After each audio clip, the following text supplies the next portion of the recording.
Everyone, my name's Lana. I'm a librarian at the University of Adelaide, and thank you for joining me today on Kaurna Land for this webinar.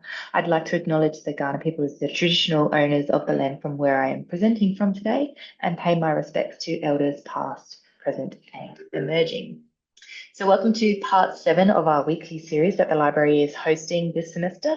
Each week of the semester, we look at a different topic designed to give you a bit of an introduction to studying at university, and we hope to see you at future sessions as well. Today, we'll be looking at unlocking academic databases. So a bit of an introduction to what is an academic database, why you should be using them, where to find help, and then we'll do a few live demos as well so you can see a few different ones in action. So without further ado, let's dive into our content for today. So first up, what is a database? What is an academic database? And at its most basic definition, an academic database is a searchable collection of academic literature.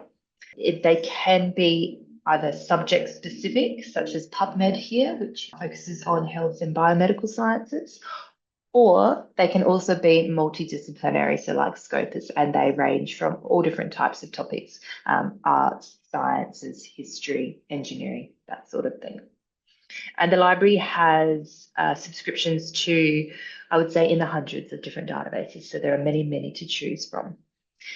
Outside of academic databases, we also have other databases such as Canopy, which hosts videos, or Naxos, which hosts music.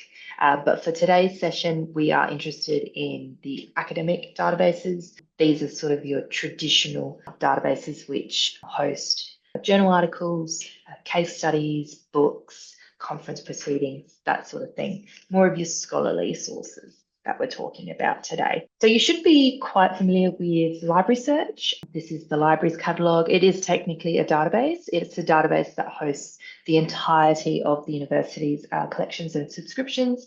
It also lists all of our physical resources, where they're located, and also indexed out to quite a lot of other external databases as well, such as open access databases. So you will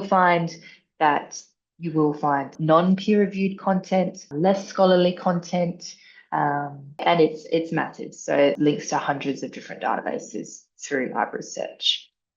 On the other hand, you have individual databases. They typically contain peer-reviewed scholarly content, they're specially curated, and they can be subject-specific. Okay, so why use databases? Why go beyond Library Search? And there are a few different reasons that you should be diving into databases. First up, and I've already sort of touched on this, but they give you access to reliable, peer-reviewed, scholarly sources of information. And typically material in databases undergo a bit more of a rigorous selection. So you could argue that the material in here, the resources in databases, are of higher quality. We like students to start with databases as soon as they can in their study. They do take a bit of practice and getting familiar with to get good at using them, to be efficient at using them. We know that in some courses, potentially from third year onwards, you will be required to use databases. And I myself have taught a few classes in third year that have never touched databases before, and they are playing a little bit of catch up. So it is good now just to have a play, build your information and research skills, get really good at it, and be confident in finding information within a database. So a database, they're really good at helping you sharpen your focus, especially if you're using a subject-specific database. It can be easier to locate more relevant material when you're using Library Search. Even if you've got a really, really good search strategy, sometimes you will just still bring in other things that you are not quite as relevant, not quite what you're looking for. So you're getting excess material that you have to sort through. Whereas with the database, if you go to subject specific, it's going to be a lot more focused, your research results. In a similar sort of vein, databases provide much better advanced search options. Library Search, you're a little bit more limited to what you can do in terms of different fields that you can search within. So Library Search, the default, for example, is to search for the full text within the full text. So if you're doing a keyword search, if that keyword happens to pop up in, say, the reference list or mentioned once in the article, it will bring that back as a result. Whereas in databases, you could potentially limit your search to the title and the abstract, or the title, the abstract, and keywords. So you can do lots of different combos. Library search, you can't do combos. You can only choose one. So you can choose any field or the title. You can't even choose abstract. So definitely more limited in the advanced search options. So that's why databases are great. Another thing with the advanced search and advanced filtering within databases, some things that you can do is you can sort your results by citation count. So that's the number of times that other articles have used the article that you're looking at in their references. So how many times has that been cited? So sort of like a popularity sort for different papers. And then also within the databases, once you're looking at a resource that you really like, it's quite easy to find related resources as well. So databases are compiled by people, not algorithms. So things like Google Scholar or Google, they are compiled by algorithms, whereas databases have strict criteria for inclusion and people manage what goes in and out of those. On top of that, because they are compiled by people, these people also add searchable tags. So extra ways that you can find your resources that you can't in Library Search or Google Scholar. So for example, which we'll touch on a bit later, they will add subject headings or categories to different articles. And then finally, searching in databases will give you access to a wider range of resources not available in Library Search, whether that's because it's not indexed in Library Search, so we don't have a subscription to it, or because you just can't quite narrow down your search fields as much as you could in a database compared to Library Search. So giving you a wider breadth of the research there. Now, I have said that we are subscribed to many, even in the hundreds of different databases across different subject areas. So where to start? And this could be a little bit daunting, but luckily the library has developed a few different guides for you to explore with. So I will show you those now, how to get started. Okay, so we're on the library homepage. So your first stop, potentially, if you're not sure where to start, you just want to see what's out there in terms of databases that we have, you can search for databases by title and subject. Okay, so in here on the left-hand side is a menu with different categories, different subject areas, and you can browse through and see what databases are available in each. So let's say you're studying business and management and you want to see what databases there are. Overall, there are 33 different databases in here. Each gives you a bit of a scope note that tells you what's included in the database. It might give you the date range for which they cover their topics. So let's have a look at humanities. Okay, humanities, 159 different databases. So again, still this is quite a big number to go through. You're probably not going to want to sit here and work out which database from 159 you want to use. But that's okay because we also have help for that with key resources. So if I just go back to Library Home, so Library Home button up here, and scroll back down, we go into How Do I guides. And then if we scroll down, we've got an area called Subject Portals. So if you are studying within one of these subjects, have a click and see what we can offer as key resources. So let's have a look at psychology. So psychology, for example, if we were to look in the databases list, there's about, I think it's about 23 different resources to sift through. But in here on the first page, we've suggested 4 to start from. I would say when you're doing your searching, depending how thorough you want to be, you might be having a look at 2, maybe 3 different databases. If you're not quite getting the results you need, then you would branch out to further databases. Okay, on top of this, so you've got subject guides, which will give you your key resources. Then we do have some guides for using some of our more popular databases. So in the same area in How Do I guides, underneath subject portals, we have use databases. So within here, we have guides for using some of our more popular databases. So feel free to have a look in there. Okay, so let's have a look at some tips for getting started, tips for searching in databases to keep in mind. So I'm just going to go back to the library homepage. The first thing, if you know the name of the database that you want to search within, the easiest way to get there is simply to type it into library search and search for it that way. So I'm going to look at Scopus. Scopus is a multidisciplinary database. It's one of the biggest databases that indexes a very, very large number of resources. So you look for the one that says database.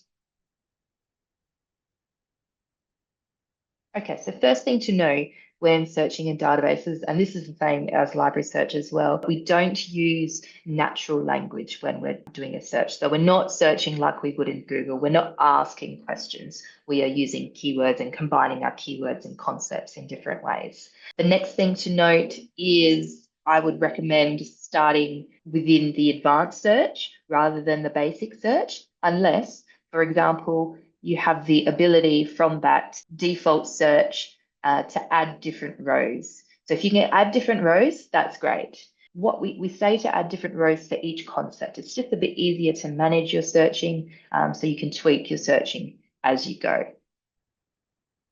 Another thing to note when you're getting started is where is the database searching for your keywords? Take note of this and maybe change it if you need to. Scopus is great. The default search within fields are article title, abstract, and keywords. I think this is a great combo. If you are to find your keywords within the title, the abstract, or your keywords, you're going to think your results are quite relevant. So we can have a look and see what other combinations there are. In library search, I think there's 6 or 7 different possibilities. Scopus, you can see already there's quite a lot more. And you've got 2 different sort of combos that you can use in there. So I'm going to leave it on article, title, abstract, and keywords. So then what you would do is, I like to start broad. So only starting with a couple of concepts, maybe only one version of your keyword, only one synonym, just to test the water, see what's out there and see how you can tweak your results. So let's do a little bit of a demo. So I'm going to do social media, mental health, noting that I'm using phrase searching, so putting quotation marks around my keywords because they have more than one word. And then I want to search social media impacts on mental health in teenagers. So I'm going to go teen, and I'm going to use truncation after teen. So then that will cover teen, teens, teenager, and teenagers. So covering my bases a little bit more. So all of your basic search strategies, which we went over in some of our earlier webinars, use these still in databases. Okay, so let's do a search. Okay, so that's brought back 194 results. Let's do this same search in library search and see what the difference is.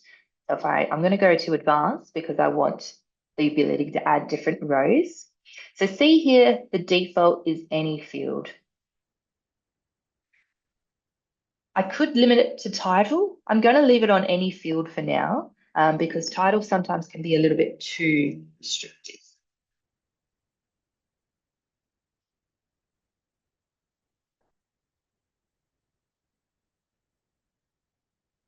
Okay, search. Okay, so the exact same search has brought back, or not the exact same, a similar search because we are searching in any field here, has brought back 2,600 results. So a significant more number of results. Let's narrow it down because Scopus will be bringing back peer-reviewed journals and apply that filter. Okay, so it's dropped it down to 1,200, but still quite a lot more than Scopus. If I change it to title, let's see what we get. So this is going to be a more restricted search than we are doing in Scopus. Scopus, we're searching across the title, the abstract, and keywords. This is just the title. Okay, so 107. So less than Scopus, but again, it is quite restrictive. If these keywords aren't popping up in the title, you're not going to find them in here. So a lot of times we get students asking what's a good number of results, and unfortunately there is no magic number that we can give you. It's just something you have to ask yourself. For example, if you've got a higher number of results, do you have time to sit there and look through each and every one? If you're not, how are you going to choose which ones you want to look at? Your results fulfilling your needs? Are you actually finding what you need? If not, then it's not your magic number and you need to keep trying. There's no too low number or too high number. It's just whether it's meeting your needs there. So databases will generally look fairly similar, but they will be hosted on different platforms. So they will look slightly different. Some will have different options. So this was Scopus, which is hosted by Elsevier. I'm just going to jump across to Business Source Ultimate. So this is a subject-specific database and it's hosted by EBSCO. So on here, you'll see you've got a few more options underneath. Some databases will give you the option to limit your results to full text. I would recommend leaving it unticked. Potentially, we may have the article, if it's not a subscription within this database, we might have it in another one, but it's still indexed. So you're still seeing that result. So then you can do a title search within Library Search and see if we've got it sourced somewhere else. So I would recommend leaving that unticked. Otherwise, you might accidentally exclude really relevant results that you could have found elsewhere. Okay, so I mentioned this a little bit earlier about people who compile things in databases will add subject headings. So subject headings are unique to databases and they just give you another option for branching out your search, another way to search for results. So typically in databases, we say you do two types of searching. First is your regular searching. So your keyword searching, thinking of different synonyms, free language there. And then the second type of searching is using subject headings. So we would combine our keywords and subject headings as different options for where we're looking. So linking them together with OR. And subject headings are like categories. So they're designated words or phrases that are used to describe different concepts. And as I said, when we do this, when we combine keywords and subject headings, we can get results that contain a combination of either or. So potentially you may be looking as hard as you can for different keywords, but it's just not quite getting all of the results you need. If you search in a subject heading, you might be able to get more results back that way because that subject heading potentially wasn't mentioned as a keyword anywhere. Okay, so subject headings, they allow you to find articles by searching for concepts instead of keywords. So say, for example, you're interested in classroom management, but it's just not popping up as a keyword, quite what you're after. They're sort of referring to it as something else, but you know that the articles you want to find are about classroom management. Second of all, you would use for concepts that could be described using a large number of keywords. So for example, you might be interested in higher education. So there are a number of ways that you could describe that. So university, college, tertiary, post-secondary, the list goes on. So that's where subject headings can be handy because it's just one word that describes a concept and it's been designated by different databases. You can also use subject headings for concepts that have multiple meanings. So potentially you're studying computer science and you're interested in cookies, but you're coming back with results of cookies, the food. So you want cookies in the IT sense. So you can use a subject heading in that way to limit your search results there. A thing to take note of with subject headings is that they are assigned manually. So that could mean that newer articles may not yet be indexed. So this is another reason why we say to combine your subject heading search with a keyword search. Then the keyword search is still bringing back results from your newer articles. And then because databases, they're hosted by different platforms, different owners, they call their subject headings by different names. And you will get used to this the more you use them and as you become familiar with them. So for example, PubMed uses MESH, which is medical subject headings. CAB Abstracts uses descriptors. Embase uses entry terms, and so on. Sometimes databases will just have the database name and thesaurus. And wherever there is the word thesaurus, that's their subject heading. Some other things to note is that not all databases use subject headings. So typically your bigger, generalized, multidisciplinary databases won't use them. So Scopus doesn't use subject headings because it's just too large and it would take too long to try and get subject heading for each of those resources there. So just as a classic example, just so you can see it a bit more visually, what a subject heading does. So taking the concept here on the left about teenager, adolescent, young person, you can imagine the number of different keywords we can think of for this concept. So PubMed, which is one database that uses subject headings, they use Mesh. They've chosen the term adolescent as that subject heading, as that concept. So you can search for the concept adolescent and it will find everything that's sort of related to teenagers, adolescents, young persons without necessarily needing to use all of those keywords. Now, you don't need to know all of the subject headings. You can search for them within each database. So use free language to do your searching and it will bring back results with the subject heading. So let's have a look in PubMed, how I would find what the subject heading is for teenager. Okay, so this is the PubMed homepage. If you want to search for subject headings, you scroll down and underneath Explore, we have Mesh database. And in here, you can do your free language search. So I'm going to type in teenager, hit search. Okay, so it's brought back the list here are your different subject headings. So you want to find the one that is most suited to what you're looking for, and it will give you a definition of each of those. So you can see from this first entry, adolescent, a person 13 to 18 years of age. So that's the one that I'm interested in. If you don't want to look further into it, you can simply select and add to search builder, and then you can search within the subject heading there. If you want, you can click on them and it will take you to a bit of a scope page. So different terms that are related, you can see where it sits in the hierarchy of different categories as well. Okay, so let's go back to Scopus, to our original search, and just have a little bit more of a look at our search results. So here's our basic search here using 3 different concepts over 3 different rows. And we've got 194 results here. On the left-hand side, you can refine your search. I'm going to look at the last 5 years. Okay, so that's brought it down to 166 different documents. I mentioned earlier that you can sort your results by citations. So at the moment, Scopus defaults to the newest articles first. I'm going to change it to cited by highest.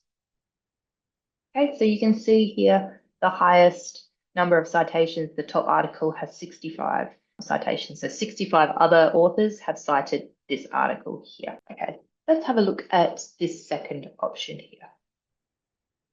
So if you see a title that you're interested in, click on it and you can see the abstract. You can read the abstract. You can have a look at what other keywords are being used here. Take note of these. You might want to use them to further refine your search. You can see that it has been cited by 59 documents and it has linked all 59 documents here. So when we look at these, we call this citation chaining or forward citation chaining to be technical. So this is looking at newer results that are using this as one of their references. Scroll down. You can also see the references that have been used within the article that you're looking at and links to them there. So this is what we call backwards citation chaining. So looking back what this article was based on. Now, if you think this is something you're interested in and you want to look at the full text, have a look around and see if you can find full text options somewhere.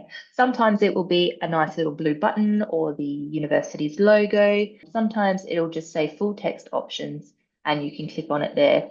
So it might look like this sort of blue button here. So you can just click on it. You might see this libkey icon pop up and now it's linked to the full article here, the full text. So you can download that as a PDF and save for later.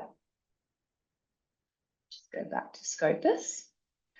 Now you'll see on here, you can't see anywhere where it's generated a reference entry or a citation entry. So what I like to do is I might just grab the title, copy and paste it. If I just go back to a new search, I'm just going to search for that title in library search. Okay, so that's it there. So I click into that and then hit citation, you'll get your citation there. So you can copy and paste that and pop that into your reference list if that's an article that you think you might be interested in using and you've got different options for different referencing styles there. Okay, so back to our results. So you'll see we had 166 different documents there. Now, Scopus is a multidisciplinary database, so we would expect more results here and potentially not as subject specific. So let's go have a look at a subject specific database, PsycInfo. So again, just searching within Library Search because I know the name of it, looking for the database entry, and let's do that same search. Now you'll see straight away this looks quite different to Scopus, quite different to Library Search. In databases, what I would recommend is just staying on this first advanced search and searching for one concept at a time. And those concepts will appear in your search history and then you can combine them afterwards. So I'll show you how to do that. You will also note that there's nowhere for me to change where it's searching within. So I'm just going to leave it as is for now and just type in ask first concept. Another thing to note is unless you're looking for the subject heading and you're just doing a keyword search, untick this. I'm unticking this. I'm just doing a keyword search for social media. Search. Okay, so now it's popped up here and you can see it gives you details of where it's searched for my keyword. So it's looked in the title, the abstract, table of contents, key concepts, and a few other different spots. So it's not searching within the full text, but it is searching in a few different relevant spots. So I'm quite happy with where it's searching for there. I might now have a look at social media and see if I can find the subject heading for it. Because for each concept, you want to try and find a subject heading. So I'm going to now click on this and it's going to search for social media in its subject heading database, like we did in PubMed in the MESH database. So you'll see it comes up, it looks a little bit different. So it's just given us a list of different subject headings and we can select which one we think is going to be useful. You can click onto it and read into it a little bit more. Now I'm just going to select that and hit continue. Okay, so it has searched for social media as the subject heading. The EXP means explode, so it's also searched for narrower terms underneath social media. So what you could do, as I said, with keywords and subject headings, you want to combine them with OR for that concept. So what I'm going to do now is I'm going to select both of these and I'm going to combine these with OR because it's the same concept, it's just different ways of searching for it. So I'm happy for results to come up either way. Okay. So as you expect, when you're using OR, you're broadening your results. And you can see the difference in number of results here. We've got an extra 6,000 results using the subject headings that we didn't get using just the keywords. So I'm going to continue on with the rest of our concepts.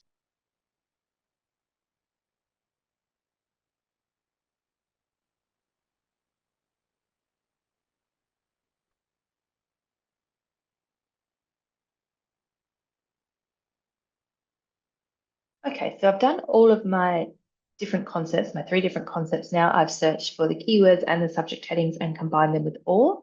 You will note I wasn't really happy with the results looking for teen or teenager in the subject headings. I've gone with adolescent psychology for now. Whether I like those results, you might just do a search just on adolescent psychology and see what results are coming back if that's going to be relevant to what we're looking for.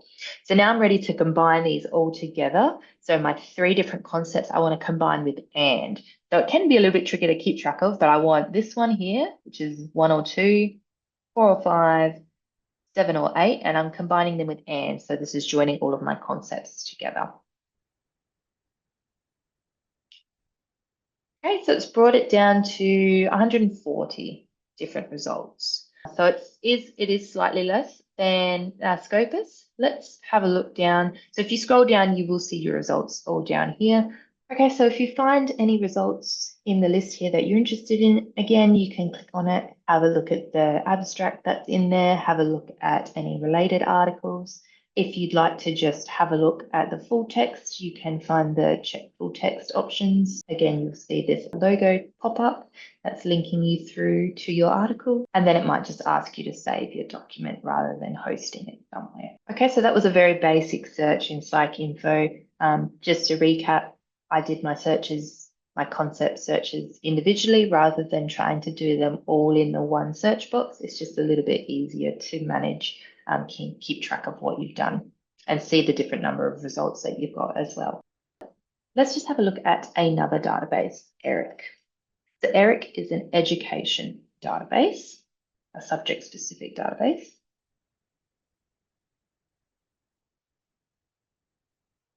And ERIC is hosted on another platform again. So ERIC is hosted by ProQuest, and you will see that it looks a little bit different again. So here you can't see anywhere to add an extra row. So straight away, I would go right into the advanced search. So you can see I can add rows now for my different concepts. I can remove rows. Another thing to take note of, always checking where it's searching within. So ERIC defaults to anywhere. As I said, I probably wouldn't start with searching anywhere. I would start with, a title and an abstract sort of combo. So ProQuest looks a little bit different again in its options. The best option here, anywhere except full text. So it's searching in the title, the abstract, your keywords, concepts, that sort of thing. So I would change all of these to that anywhere except full text, and then do your searching that way. So they can look a little bit different. You will have to just have a little bit of a play. As I said, if you're looking for the subject headings, so we've got thesaurus here, so that's where you would find your subject heading for ERIC. Okay, and then in some databases, you can search across all databases that are hosted on that platform. So ProQuest hosts quite a number of databases, and if you wanted to, instead of just searching in ERIC, you could search across all of our ProQuest databases. So if you click on ProQuest, the logo at the top there, it will tell you now searching within 17 different databases. So you're free to have an explore that way if you like.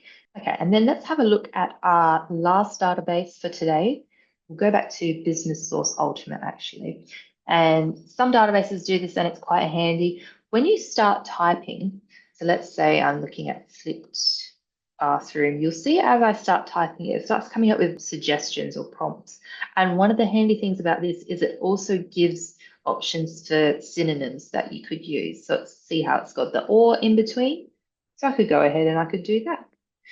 This is just one way of brainstorming different synonyms that you could use. I would recommend afterwards going in and popping in your phrase searching around words where there's more than one word. So that's just another handy thing about databases. Some of them will give you those suggestions, help you brainstorm a little bit more, and know what the more popular sort of combination of searches are. Okay, so that's all the time we have for our content today. So we had a little bit of look at what are academic databases, what's the difference with library search, why should you be using databases, why you should be getting your practice in now, where to go to find help in your databases. So looking through our how do I guides, looking through the database titles by subject, and then some different search tips, a bit of an introduction to using subject headings. And then we had a look at Scopus, PubMed, PsycInfo, ERIC, and Business Source Ultimate. So even then, still only just scratching the surface of the different databases out there.